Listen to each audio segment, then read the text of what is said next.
ভারতের ইতিহাসে টানা তৃতীয়বারের মতো প্রধানমন্ত্রী হতে যাচ্ছেন নরেন্দ্র মোদী। লোকসভা নির্বাচনের ফল গণনায় বিজেপি নেতৃত্বাধীন এনডিএ এগিয়ে রয়েছে। গতবারের চেয়ে বেশি ভোট পেয়েছে কংগ্রেস নেতৃত্বাধীন ইন্ডিয়া জোট। পশ্চিমবঙ্গে এগিয়ে আছে মমতা বন্দ্যোপাধ্যায়ের তৃণমূল। বিস্তারিত জানাচ্ছেন রফিকুল বাশার। দিল্লির মসনদে আবারও বসতে যাচ্ছেন নরেন্দ্র মোদী। সংখ্যাগরিষ্ঠতা হারালেও বিজেপি নেতৃত্বাধীন এনডিএ জোট এগিয়ে।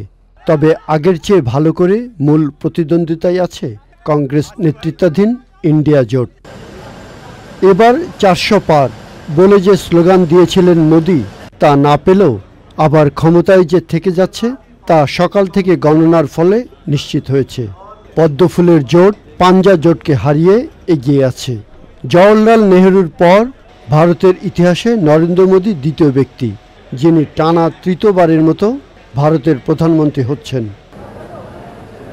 শেষ খবর পর্যন্ত বিজেপির জোট এনডিএ 290 থেকে 305 এর মধ্যে ওঠানামা করছে, আর কংগ্রেসের জোট ইন্ডিয়া 200 থেকে 220 আসনের মধ্যে আছে। বিজেপি এককভাবে এগিয়ে 236 আসনে, আর কংগ্রেস এককভাবে এগিয়ে 96 আসনে। 543টি আসনের মধ্যে সরকার গঠন করতে প্রয়োজন 272টি আসন। গত এক দশকে বিরোধী দলীয় নেতার পদ পায়নি কংগ্রেস। সেই বিরোধী দলীয় নেতার পদ পেতে যাচ্ছে কংগ্রেস। বুথ ফেরত জরিপ ভুল প্রমাণ করে পশ্চিমবঙ্গে সংখ্যাগরিষ্ঠতা ধরে রেখেছে মমতা বন্দ্যোপাধ্যায়।